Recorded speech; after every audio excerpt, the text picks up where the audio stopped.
les derniers enseignements publics du Christ. Vous êtes avec moi? À partir de là, il va donner encore quelques enseignements avant sa crucifixion aux disciples, mais devant les multitudes, devant les peuples et devant les pharisiens, c'est la dernière fois. Et ici, donc, c'est la claire manifestation du Christ à propos de la vérité sur soi, sur le vrai Messie, et c'est une claire opposition aux pharisiens, aux hypocrites, aux leaders religieux hypocrites. Donc, c'est une manifestation d'amour de la part du Christ qui nous a laissé comme dernier enseignement un portrait très clair de qui est le vrai Messie, ça veut dire la perspective biblique de qui est Jésus, qui nous devrions attendre en tant que Messie. Donc ça, c'était les premiers enseignements qu'on a vus ensemble. Il est en train de pointer vers la Bible pour montrer « Je suis l'accomplissement de David ». Ok? Et ensuite, en ayant présenté un portrait clair à partir de la Bible de qu'est-ce qu'on doit attendre à propos du Messie, donc il est en train par là de dire « Je suis étonné » que ces scribes et pharisiens, dont l'occupation principale, c'est d'étudier la parole de Dieu, je suis étonné qu'ils n'arrivent pas à me reconnaître en tant que le Christ. Et on a vu l'avertissement derrière tout ça, c'est la possibilité qu'il y ait des hommes dont l'occupation c'est d'étudier la parole, d'enseigner la parole, et quand même ils nous présentent une version complètement différente du Christ. Et là, Christ, il était en train de montrer, je suis l'accomplissement de la parole est claire à propos de moi, et vous, leaders religieux, vous n'avez aucune excuse pour ne pas présenter la vérité à propos de Christ, de ne pas reconnaître le vrai Christ. Aucune excuse, car vous vous occupez de cette parole. Mais il nous a donné non seulement un portrait du vrai Christ par la Bible, il nous a donné un portrait du faux leader religieux. Et là, davantage, non seulement les faux leaders religieux n'ont pas d'excuse devant Dieu, mais tous les peuples n'ont aucune excuse devant Dieu lui-même. Lorsque nous suivons des faux prophètes, lorsque nous suivons des faux leaders, nous n'avons aucune excuse.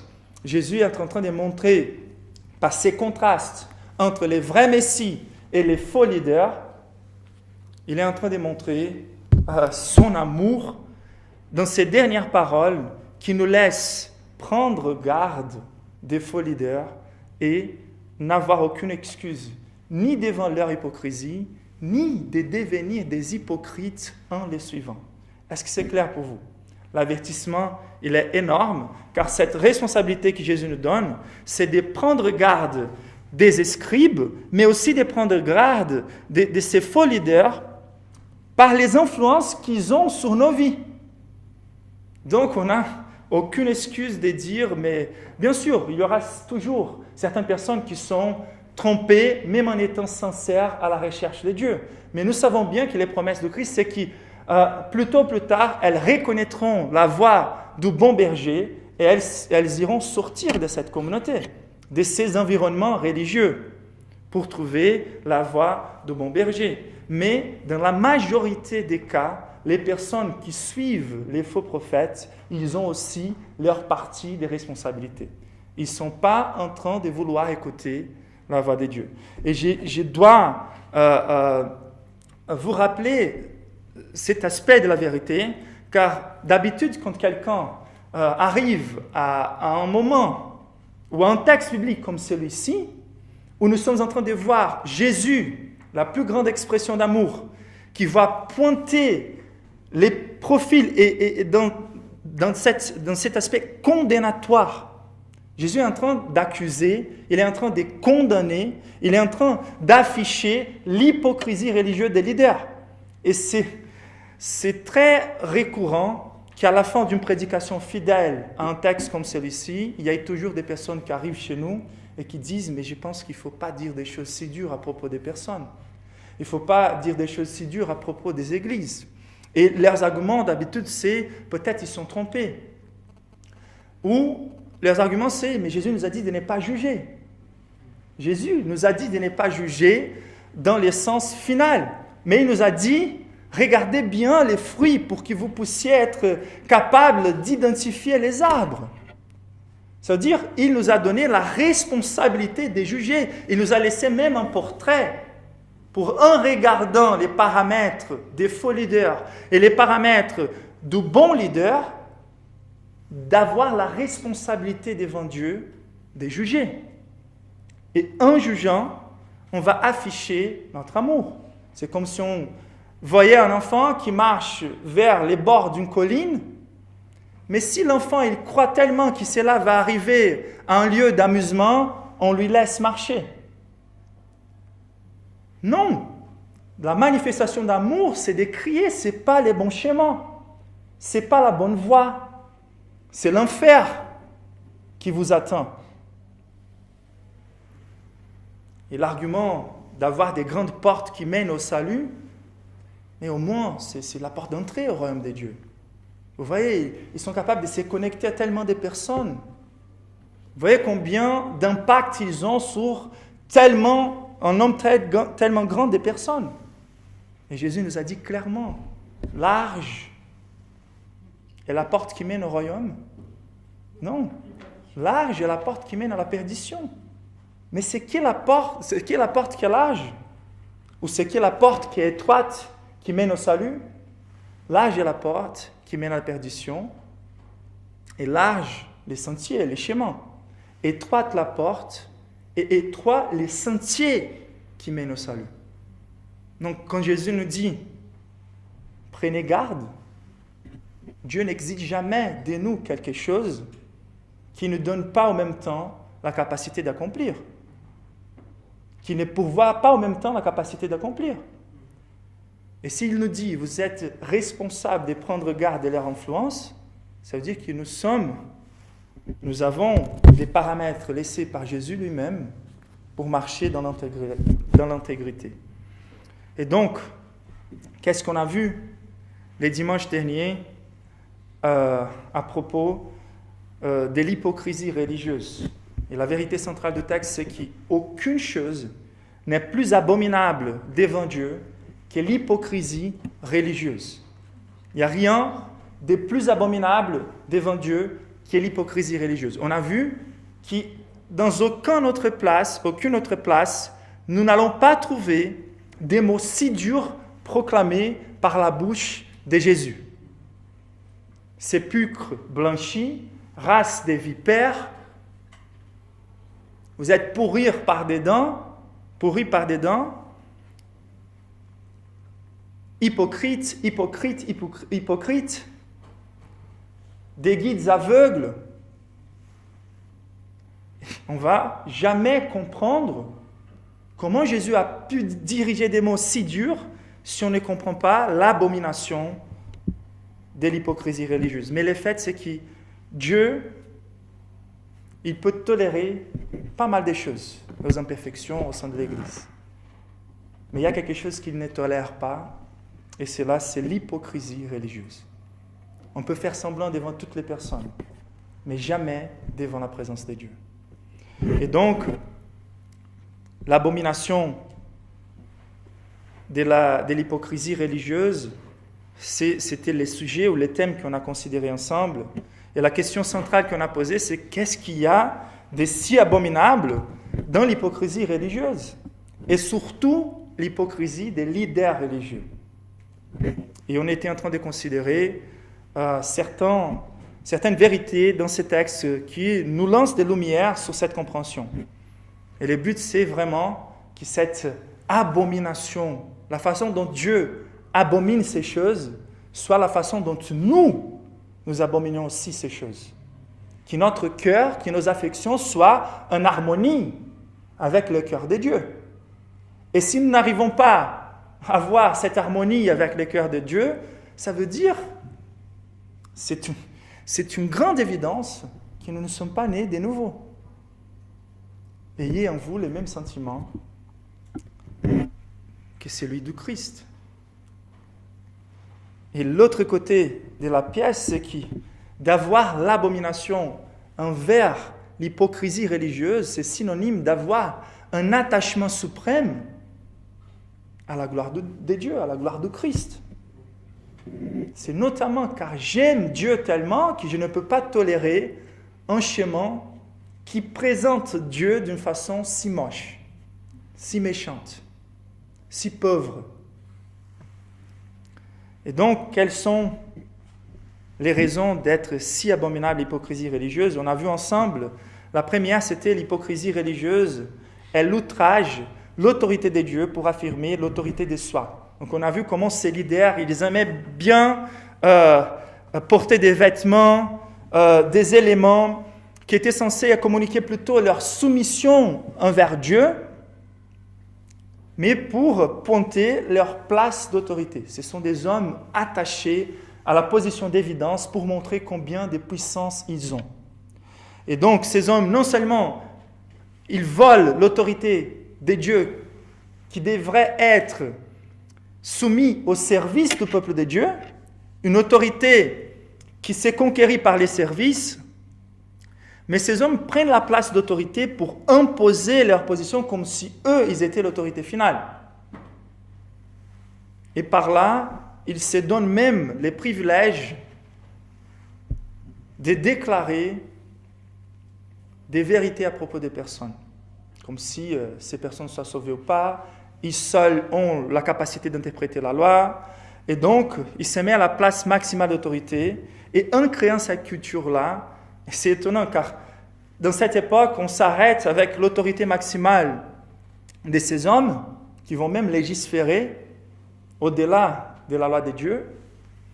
Mais quand on voit aujourd'hui les personnes qui suivent cette route-là de l'autorité, de voler l'autorité de Dieu, ils vont faire même les hommes devenir confortables à exiger des choses de Dieu, à déterminer. Ils proclament un peu comme ça, je détermine que cela arrive, je mets Dieu contre le mur. Synonyme des fois pour eux, c'est la capacité d'oser à faire de la pression contre Dieu. Comme si la dernière place d'autorité n'était pas Dieu, mais nous. Et donc il faut prendre garde de ce type de personnes. Car la seule place d'autorité finale, c'est l'autorité de Dieu. On a vu aussi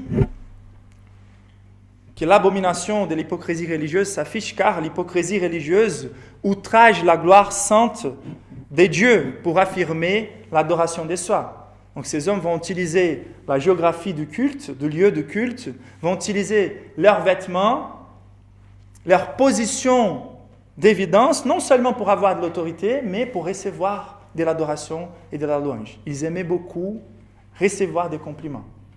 Et par là, ils sont en train de générer aussi dans la communauté d'hommes et de femmes qui sont toujours à la recherche de recevoir de l'adoration et de compliments. La place du pupitre n'est pas les lieux des services, c'est plutôt les lieux des louanges. La place d'utiliser les chants pour conduire la communauté à adorer Dieu n'est pas un moyen pour pointer la gloire de Dieu, mais c'est plutôt les lieux les plus à être vus. Et nous sommes aussi dans cette direction de l'adoration de soi lorsque nous nous attachons à ce type de prédication. Vous avez déjà entendu l'évangile de l'auto-aide, qu'il n'y a aucune chose de mauvais avec vous, vous êtes spécial, vous êtes toujours super, il faut croire à ça d'une façon aveugle. Ça, c'est l'évangile dilué. La gloire de notre valeur n'est pas notre valeur en soi, mais c'est le fait qu'on était tellement indignes de l'amour de Dieu que Christ est mort pour nous quand on était encore des pécheurs. Si on n'a pas la compréhension de notre misère spirituelle, on n'aura jamais la compréhension de l'évangile et de l'amour de Dieu affiché en Christ. On pense que Dieu est obligé à nous aimer car nous sommes tellement spéciaux. Donc il faut faire attention à l'évangile de l'auto-aide, des affirmations aveugles et démesurées à propos de notre importance. Notre importance, elle est manifestée dans l'importance de Christ. Pas dans ce que nous étions avant la conversion, mais dans le Christ qui a formé en nous. Donc, eux, ils aimaient beaucoup recevoir l'adoration au lieu de pointer l'adoration à Dieu. Donc, j'essaie de résumer un peu ce qu'on a vu le dimanche dernier. On va continuer aujourd'hui.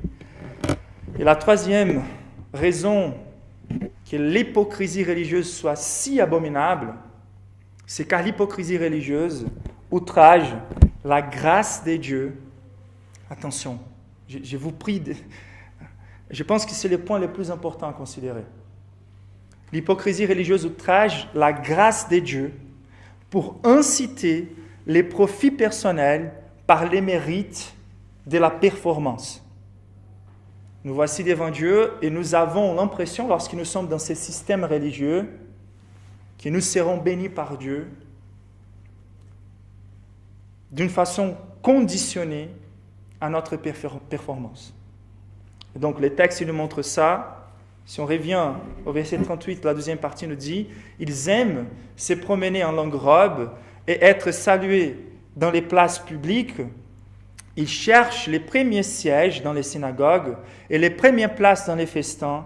Ils dévorent les maisons des veuves et font tout ça pour l'apparence des longues prières. » Donc il y a deux façons principales au travers laquelle ils sont en train d'annuler la grâce de Dieu.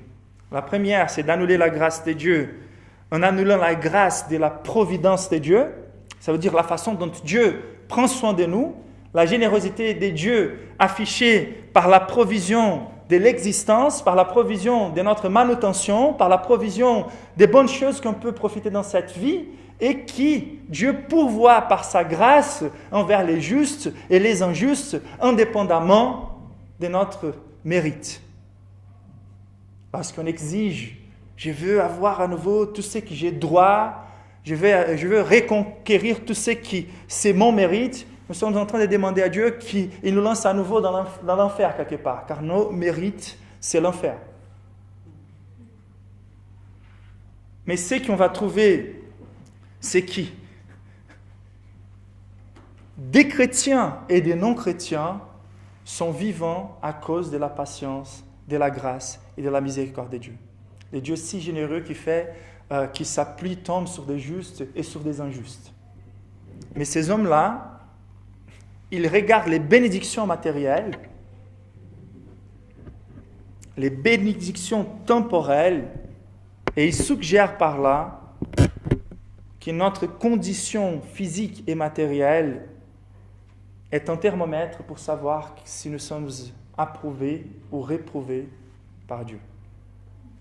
Et c'est que c'est intéressant, dans les versets 39, ils vont montrer cela par la façon dont ils vont exploiter les veuves,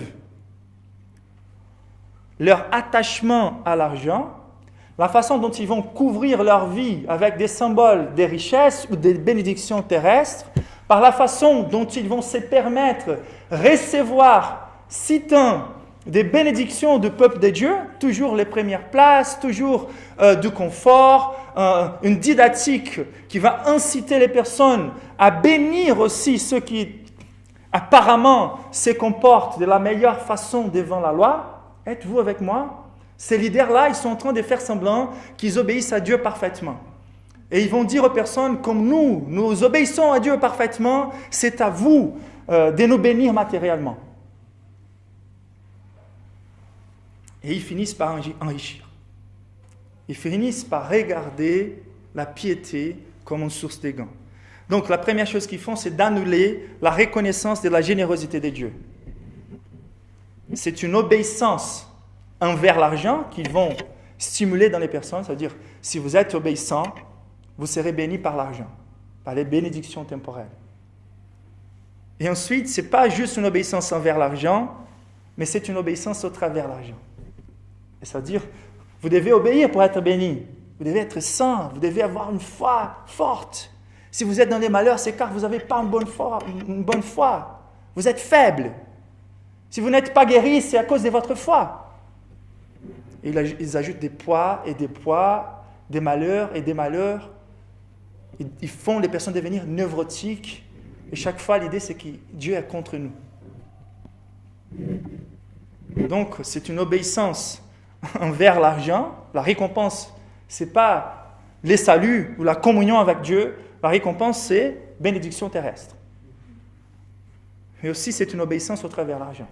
La façon la plus élevée d'éprouver que vous êtes des hommes et des femmes de Dieu, c'est en dépensant votre argent dans les gazophilas. C'est leur suggestion.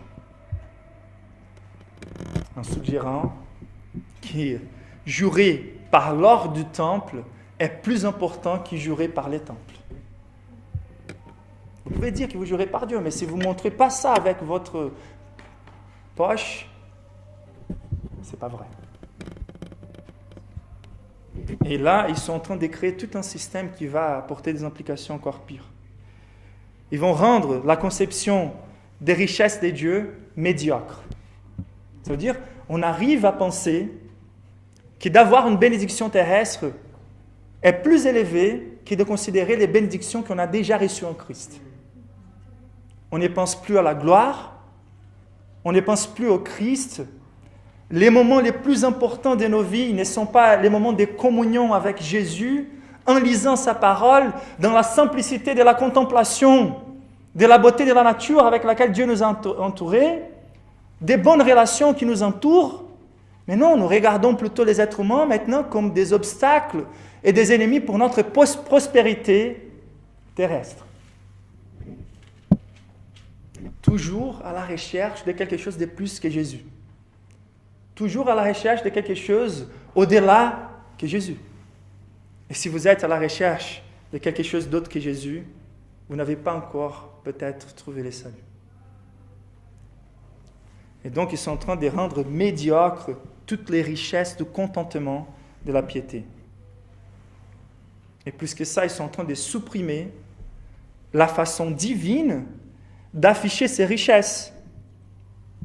Là, au lieu, c'est ça qui c'est la chose la plus abominable.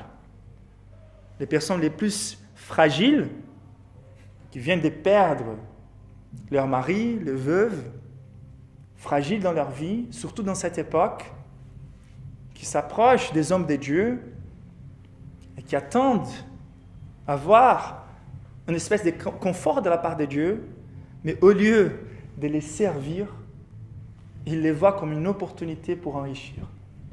Il prend les personnes les plus fragiles. Et d'habitude, ce sont ces personnes-là qui sont dans des situations difficiles dans la vie qui vont donner les plus.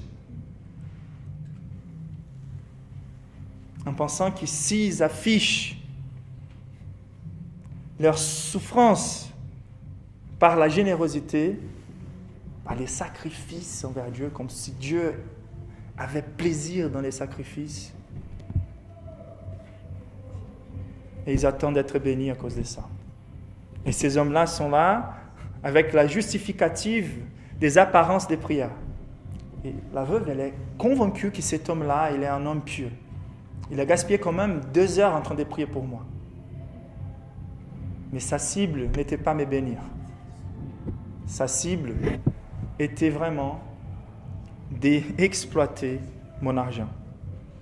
Et donc, ils font que les personnes comprennent que la bénédiction de Dieu est synonyme des richesses terrestres ou des bénédictions terrestres. Et donc, ils sont en train de stimuler les personnes de la même manière à ne pas afficher la générosité de Dieu. C'est là tout en faisant semblant la piété. Donc, les ministères, pour eux, c'est comme une profession. Ils regardent la communauté pas comme une famille de foi, ils regardent la communauté comme un moyen de gain. C'est la performance professionnelle au lieu du caractère et de l'appel. Aujourd'hui, les pasteurs ils sont plutôt choisis par leur capacité, dans plusieurs cas, dans ces cas-là, plutôt pour leur capacité professionnelle de mener une église, d'administrer une église. Et les calculs de l'argent, il est très important aujourd'hui. L'administration financière, au lieu des principes bibliques. Mais pire que ça, c'est que ces personnes sont capables de faire des enterrements sans laisser tomber une larme.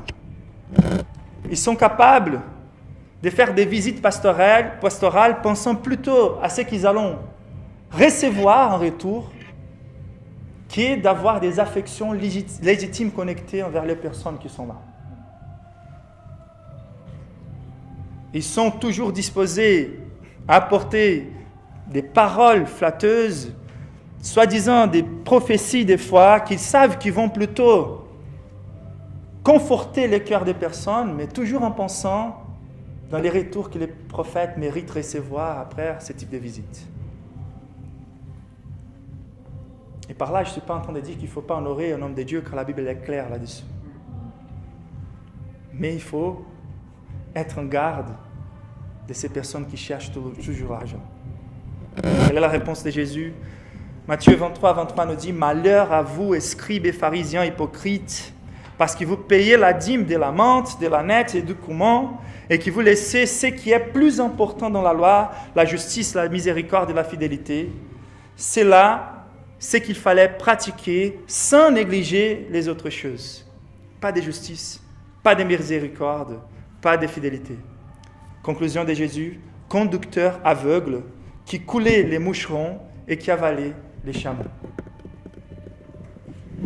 C'est terrifiant, les scénarios. Ils sont là pour dévorer la maison des veuves. Et ceux qui les suivent sont également hypocrites. C'est ça qu'il faut garder dans notre esprit. L'avertissement n'est pas juste pour eux, mais pour ceux qui les suivent. Car ces personnes ne sont pas à la recherche de Christ.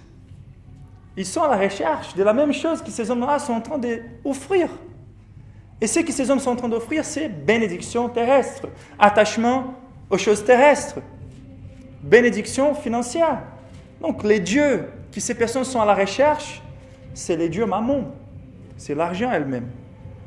Donc, gardez-vous des pasteurs qui prêchent la théologie de la prospérité, ou ce qu'on appelle le triomphalisme. Le triomphalisme, c'est cette théologie qui suggère que toutes les bénédictions futures seront goûtées par tous les croyants aujourd'hui et maintenant. Et si vous n'êtes pas guéri, si tous les miracles ne se passent pas dans vos vies, c'est à cause de votre manque de foi. C'est à cause de vos péchés. Et quoi dire des moyens de Dieu lui-même de montrer la suffisance de Christ dans nos vies lorsqu'on perd un proche, lorsqu'on tombe dans une situation catastrophique financière, et quand même, Jésus montre que sa simple présence est suffisante pour remplir notre cœur, pour nous donner la paix. Quoi dire du fait que parmi les plus grandes souffrances dans la Bible, les hommes de Dieu ont trouvé la plus grande manifestation de la suffisance de Dieu, de la gloire de Dieu. Job n'a pas trouvé les explications ou les réponses pour son malheur. Il a contemplé la gloire de Dieu et cela a été suffisant. La Bible ne promet pas que nous serons riches sur terre. Elle nous promet qu'il ne nous manquera rien de ce dont on a besoin pour glorifier Dieu et pour goûter la gloire de Dieu. Donc, gardez-vous de leur influence. Mais la pire manière, et c'est la deuxième manière, d'annuler la grâce de Dieu n'est pas dans ce qui concerne la prospérité terrestre ou la providence de Dieu. Mais la pire manière d'annuler la grâce de Dieu, c'est dans ce qui concerne les saluts. Ils annulent la grâce de Dieu dans les saluts. Ces hommes-là, au verset 38, il dit, ils sont là à la recherche d'être salués dans les places publiques. Et on a vu en Matthieu 23 que ce qu'ils attendaient écouter dans les places publiques, c'était « Rabbi, Rabbi ». Et par l'avertissement de Christ par la suite, qu'il dit à personne appelé Père, à personne appelé Maître, Rabbi, Seigneur, à personne appelé Pape. Il était en train de montrer par là que ces hommes-là se présentaient et étaient convaincus qu'ils étaient indispensables pour les saluts du peuple. Ça veut dire, le plus une personne se met dans la position de nécessaire pour votre salut, d'indispensable, le plus il est en train d'annuler la grâce de Christ. Et comment ils sont en train de se mettre dans cette position? Ils suggèrent qu'ils sont les seuls à avoir la capacité d'interpréter la loi. Le peuple n'a pas la capacité de lire la Bible toute seule, il dépend de l'interprétation du pasteur et c'est inquestionnable l'interprétation du pasteur. Ils sont les seuls capables d'accomplir la loi. C'est-à-dire, nous sommes des sacrificateurs pour vous. Il nous faut confesser vos péchés. C'est à nous de dire la parole finale. C'est à nous de déterminer quelles seront les mesures à prendre pour que vous retrouviez les saluts. Et d'habitude, la conception, c'est que les saluts se perdent dans ce type de système théologique complètement différent de la parole de Dieu. Et par la suite, ces hommes-là vont être en train de suggérer, ils sont dans la position centrale d'évaluer notre condition spirituelle. Ce sont eux qui vont expier nos péchés, qui vont rendre les sacrifices. Ils sont les modèles suprêmes de la foi. Sans leur validation, nous ne pouvons pas nous considérer en paix avec Dieu. Et par là, ils sont en train d'imprimer la terreur spirituelle. Ce sont les environnements les plus névrotiques, où les personnes pensent vraiment qu'ils, par des choses extérieures, ils sont en train de se sanctifier. Que ce soit une présence dans une campagne qui doit durer 70 semaines, et si on rate une semaine, on ne sera pas béni. Que ce soit des montées des escaliers à genoux pour avoir une performance qui puisse afficher à Dieu que nous méritons sa bénédiction. Que ce soit par la vente des indulgences ou la vente des éléments bénis.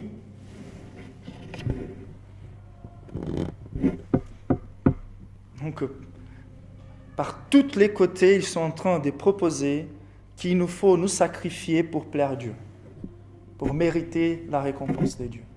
Et l'image de Dieu devient de plus en plus moche, un Dieu contre nous et non un Dieu pour nous. L'impression que nous avons, c'est que c'est un Dieu insaisissable. C'est jamais suffisant. Et quand on est en train de goûter la moindre bénédiction, on a peur déjà de la perdre. Et en plus, ils veulent être appelés pères. Mais quelle conception des pères! Mais quelle paternité méchante! Un père contre nous. Quelle hypocrisie! Que celui qui nous exploite le plus sont en train d'exiger qu'on les traite avec un mot qui devrait signifier amour. Donc ils annulent les buts de la loi. Là, il faut comprendre. Là, il faut comprendre car il y a pas mal des scribes et pharisiens dans nos jours. Ceux qui sont beaucoup plus attachés à l'obéissance envers la loi de l'Ancien Testament pour mériter les bénédictions. Il y a des églises aujourd'hui qui sont plus pareilles à des synagogues de l'Ancien Testament. On revient avec des éléments, on revient des fois avec une réplique de l'arche même. On revient des fois avec des chandeliers. On revient avec plein de pratiques, et même les bannières d'Israël partout. Comme si on était encore sous la loi. Comme si Jésus n'avait pas encore tout accompli. Et quel est le rôle de la loi? Si on lit bien la parole de Dieu, c'est clair. Romains chapitre 4, je vous invite à ouvrir. On va lire quelques versets. Et c'est Paul qui est en train de nous enseigner les rôles de la loi. La loi n'a jamais été donnée aux hommes comme un moyen de salut. Je vais répéter. La loi n'avait jamais été donnée aux hommes comme un moyen de salut. Théoriquement, oui. Si on accomplisse la loi dès notre naissance sans péché, théoriquement, on va mériter le salut de Dieu. Mais la vérité, c'est que nous avons tous péché. Et la loi, elle a un autre rôle à jouer.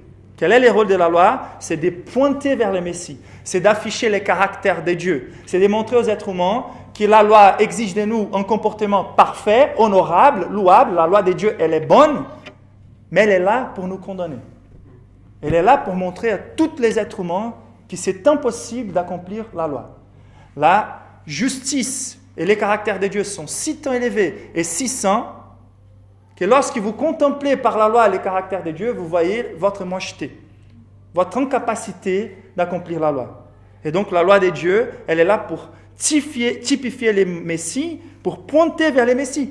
pour qu'on arrive à la conclusion, nous avons forcément besoin d'une justice étrangère. Une justice qui n'est pas la nôtre. Romains 4. Que dirons-nous donc qu'Abraham, notre père, a obtenu selon la chair? Est-ce que c'était les comportements d'Abraham qui lui a justifié? Abraham a été justifié par les œuvres. Il a sujet de se glorifier. Pardon.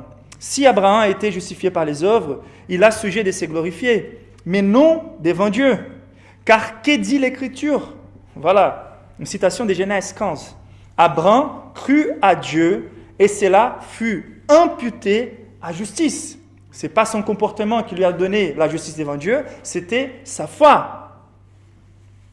Or, à celui qui fait une œuvre, le salaire est imputé, non comme une grâce, mais comme une chose due. Donc la justice, c'est de donner à quelqu'un ce qui a dû. Et donc, si nous sommes parfaitement obéissants, il n'y a plus de grâce. C'est la récompense de Dieu obligatoire à notre salut. Verset 5. Et à celui qui ne fait point d'œuvre, mais qui croit en celui qui justifie l'impie, sa foi lui est imputée par justice. Ça veut dire, nous serons toujours sauvés dès Abraham par la foi. Dès Abraham. Et donc, c'est ça qui est très intéressant. De même, verset 5. Donc, point d'œuvre, c'était aucune œuvre nôtre qui a conquéri notre salut, ni d'Abraham, mais nous avons cru en Jésus et il nous a justifiés. Donc, c'est la foi qui nous sauve. Verset 6. De même, David exprime le bonheur de l'homme à qui Dieu impute la justice sans les œuvres. Heureux ceux dont les iniquités sont pardonnées et dont les péchés sont couverts. Heureux l'homme à qui le Seigneur n'impute pas son péché. Ce bonheur n'est-il que pour les circoncis ou est-il également pour les incirconcis? Car nous disons que la foi fut imputée par justice à Abraham. Écoutez ça. Comment donc lui fut-elle imputée? Était-ce après ou avant sa circoncision? Ah, ça c'est déterminant. Il n'était pas encore circoncis. Il était incirconcis. Ça c'est énorme. Voici les peuples d'Israël, les scribes et les pharisiens. L'homme qui va s'assujettir à cette humiliation publique, de se permettre de couper, et du sang qui coulait. Et en pensant par là que les plaisirs de Dieu étaient de voir la souffrance de l'homme. Car vous avez souffert. Là, Dieu va vous bénir. Et la vérité, c'est qu'il a été justifié, il a été sauvé même avant ces symboles. Dieu a toujours montré dans l'Ancien Testament partout que les saluts n'étaient jamais par les œuvres. Jamais. C'est Dieu qui nous sauve de notre incirconcision du cœur et qui utilise des éléments physiques pour illustrer notre condition spirituelle et pour nous montrer que nous avons besoin d'une provision spirituelle.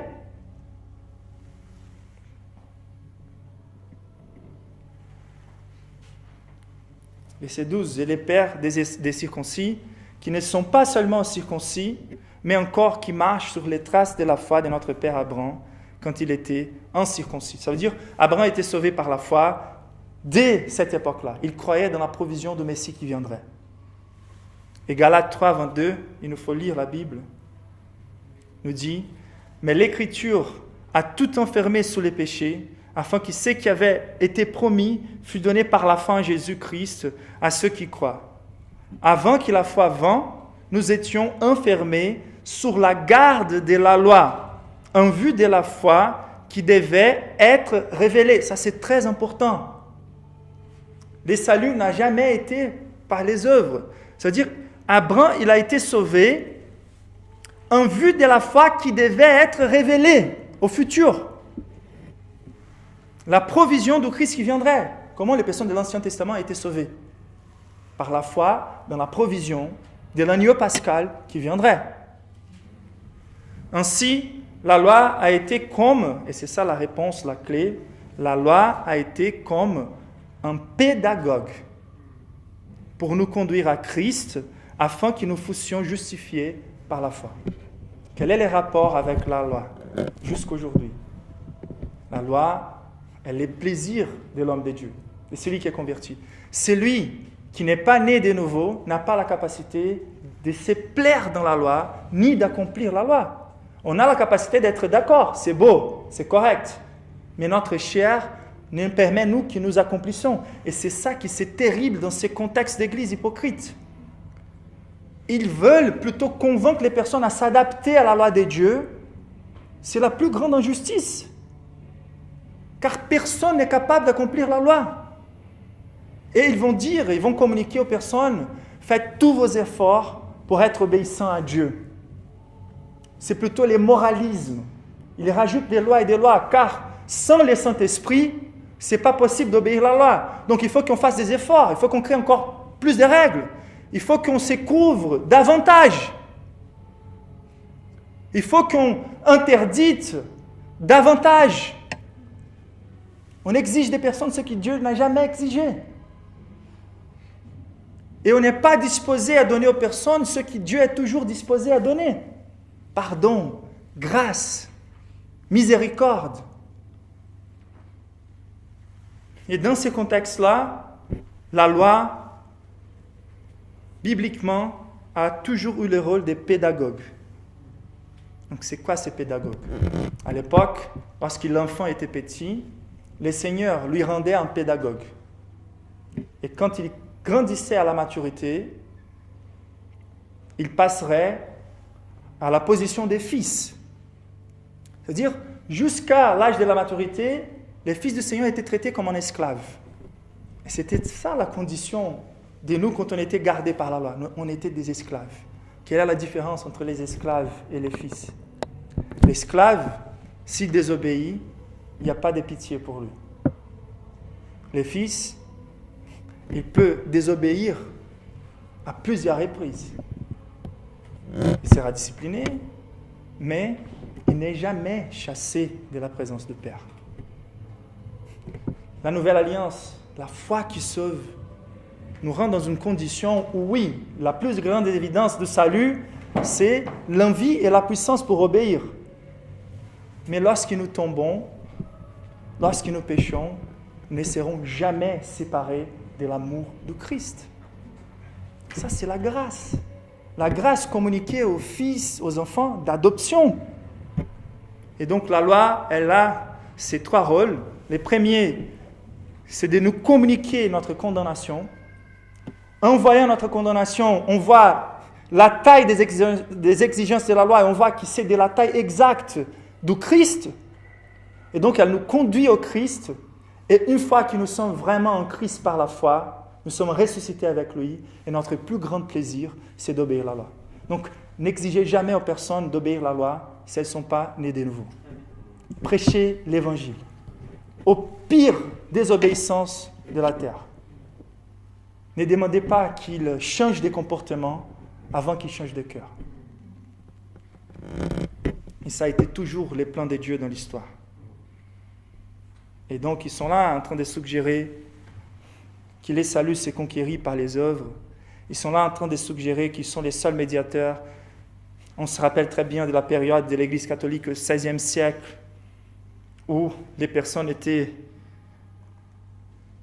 obligées de se soumettre à l'évaluation des prêtres à propos de leur salut. Les seuls capables de déclarer leur salut, les seuls capables de déclarer leur façon de revenir au salut, les seuls capables de déclarer les indulgences, les pénitences qu'il fallait faire. Et ce n'est pas si loin aujourd'hui de l'Église évangélique.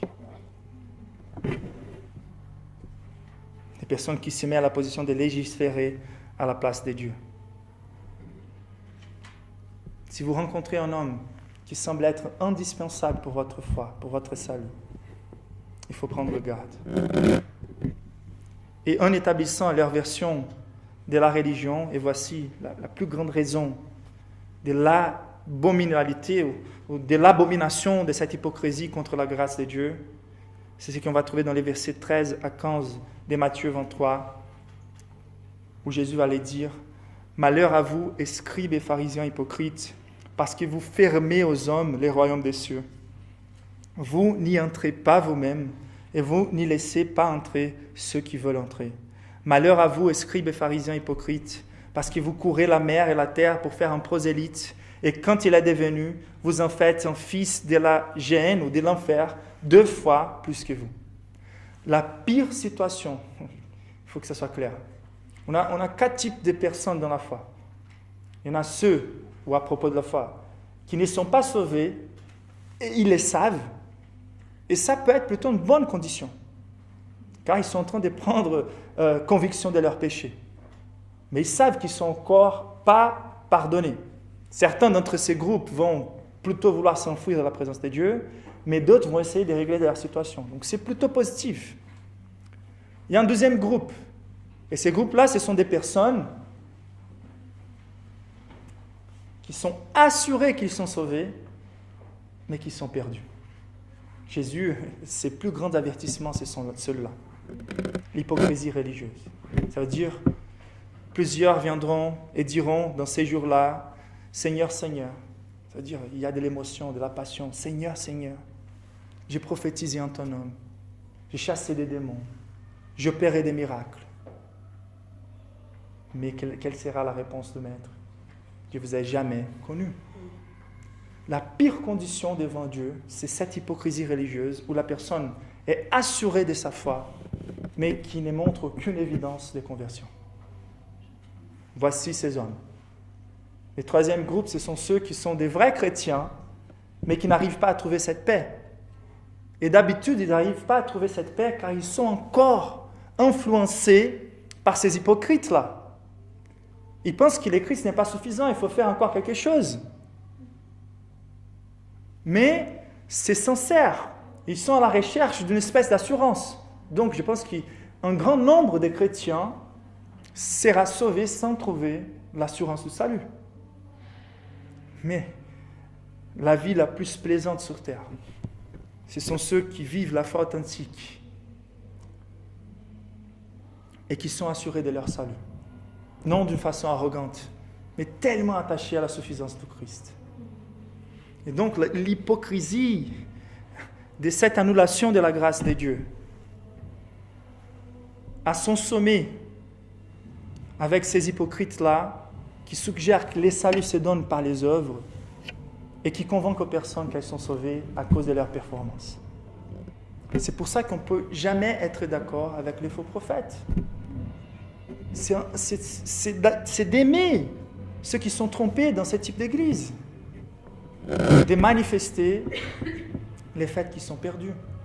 Doublement fils de l'enfer, ça veut dire qu'ils sont fils de l'enfer, mais vous les faites croire qu'ils sont sauvés, sans connaître les vrais Christ, sans avoir les vrais repentir, ni une vie qui manifeste la transformation. Donc voilà, l'abomination, c'est cette façon d'annuler la grâce de Dieu et la grâce de Dieu dans le salut. L'opposé de cette annulation de la grâce de Dieu, c'est la paix devant le Christ. C'est vraiment déjà le contentement, la gratitude, l'opposition à cette vie médiocre, centrée sur soi. Si on est rempli de Saint-Esprit, on est débordant. Mais c'est surtout la satisfaction avec l'œuvre de Christ. Je ne suis pas là devant Dieu à la recherche de lui présenter mes mérites. Je suis toujours devant Dieu et content de présenter la suffisance de Jésus. Donc, combien médiocre la vie qui cherche des plaisirs sur terre, lorsque la simple présence de Christ est capable de dépasser tous les plaisirs. Quelle vie plus triste que celle qui regarde plus vers ce qu'elle pense n'est pas possédé, au lieu de considérer qu'elle a déjà tout en Christ et qu'elle est co-héritier du royaume de Dieu avec lui. Quelle vie plus pauvre que celle qui désire montrer sa richesse pour l'attachement, au lieu de manifester la richesse que nous avons en Dieu par la libéralité. Quelle vie plus névrotique que celle qui cherche pourvoir elle-même les mérites pour son salut à part de Christ ou au-delà de Christ. Tout est accompli. Et voilà l'hypocrisie de ces comportements. L'abomination, quatrième vérité, c'est que l'abomination de l'hypocrisie religieuse, c'est un outrage à la bonté de Dieu pour cacher notre méchanceté. Il faut avancer, je vais aller plus vite, mais c'est incroyable de considérer que les hommes qui étaient censés bénir les plus fragiles exploitent ces personnes-là, les veuves. Et donc ils sont là dans la méchanceté, mais pour couvrir, ils font des longues prières. Donc, c'est la méchanceté de la religion, l'insensibilité, la cautérisation de la conscience, avec l'habitude, avec les fonctions spirituelles. Quel danger de faire du mal aux plus vulnérables. Jésus, il va rajouter en Matthieu 23, c'est la même situation, le même épisode. Il va parler en fait, les versets 29 à 35, je vous appelle à lire avec moi. Malheur à vous, scribes et pharisiens hypocrites, parce que vous baptisez les tombeaux des prophètes et ornez les sépulcres des justes. Vous pouvez allumer le nombre des bougies que vous voulez aux saints et aux hommes de Dieu dans l'histoire. C'est plus ou moins ça que Jésus est en train de dire à ceux qui faisaient les scribes. Vous bâtissez les tombeaux des prophètes, ornez les sépulcres des justes. Ils avaient l'orgueil de s'asseoir dans la chair de Moïse et qui vous dites, si nous avions vécu du temps de nos pères, nous ne nous serions pas joints à eux pour répandre le sang des prophètes. Ils sont à la veille de crucifier le sang de Dieu. Et Jésus continue. Vous témoignez ainsi contre vous-même que vous êtes les fils de ceux qui ont tué les prophètes. Comblez donc la mesure de vos pères. Serpents, race de vipères, comment échapperez-vous au châtiment de la géhenne? C'est pourquoi, voici, je vous envoie des prophètes, des sages et des scribes. Vous tuerez et crucifierez les uns, vous battrez des verges et les autres dans vos synagogues, et vous les persécuterez de ville en ville, afin qu'il retombe sur vous tous les sangs innocents répandus sur la terre. Depuis les sangs d'Abel, les justes, jusqu'au sang de Zacharie, fils de Barachi, que vous avez tué entre les temples et l'autel. Les plus grandes persécutions dans l'histoire ont toujours eu place au sein de l'hypocrisie religieuse. Et ces hommes-là disent, si on était à l'époque des prophètes, on n'allait pas les tuer. Mais ils sont là en train de tuer les Christ. Et vous savez, aujourd'hui, on est aussi en train d'exterminer les Christ. Les Christ n'a plus place dans les temples d'aujourd'hui. Toutes les fois où on est plus attaché à une image différente du Christ, on est en train de commettre à nouveau, on est en train de chasser Jésus du temple. Si les profils des leaders religieux, c'est ces profils-là qu'on est en train de voir, que Jésus est en train de condamner, cela veut dire que nous sommes à nouveau en train de persécuter les pieux, les hommes de Dieu. Et nous sommes encore en train d'exterminer les prophètes. Et le pire même, c'est d'imaginer, c'est terrifiant de penser qu'on homme du zèle pour nos traditions, on homme du zèle pour notre dénomination, du zèle pour notre religion. Et ce qui est intéressant, on homme du zèle pour la laïcité, nos croyances envers la laïcité. Car il y avait pas que les scribes qui ont tué les Christ, il y avait aussi les Romains, l'État plus ou moins laïque qui voulait donner plutôt la pluralité religieuse, l'espace.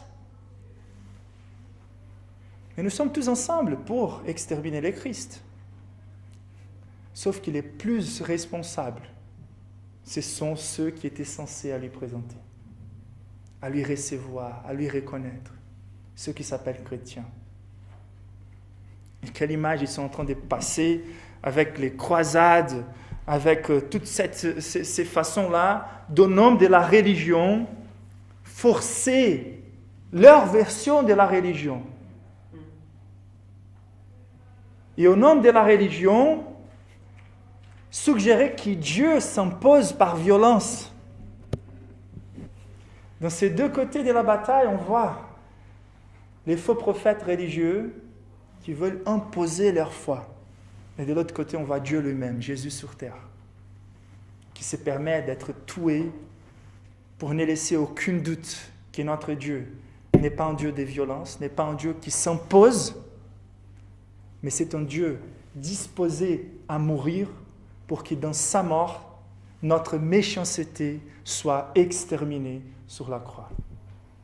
Le sommet de la méchanceté humaine, c'est de suggérer cette image d'un Dieu violent,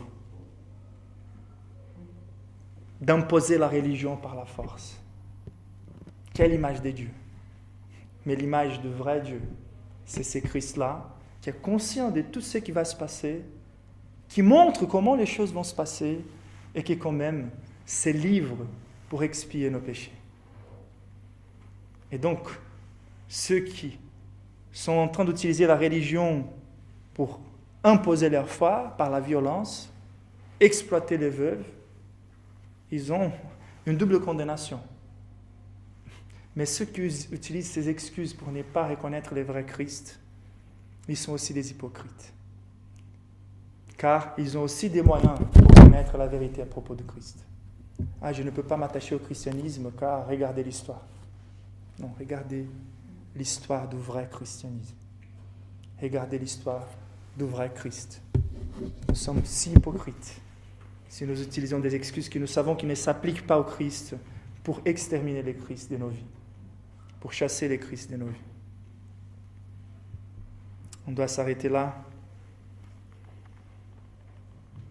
Je vais finir juste avec un partage, car toute vraie conversion à la fin deviendra une espèce de désertion à une culture ou à une religion.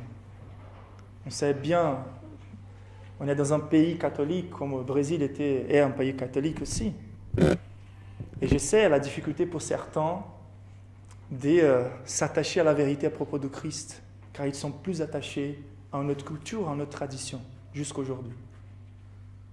Il y a aussi plein de religions à Paris. Il y a aussi la laïcité qui est devenue plus ou moins une espèce de religion aussi.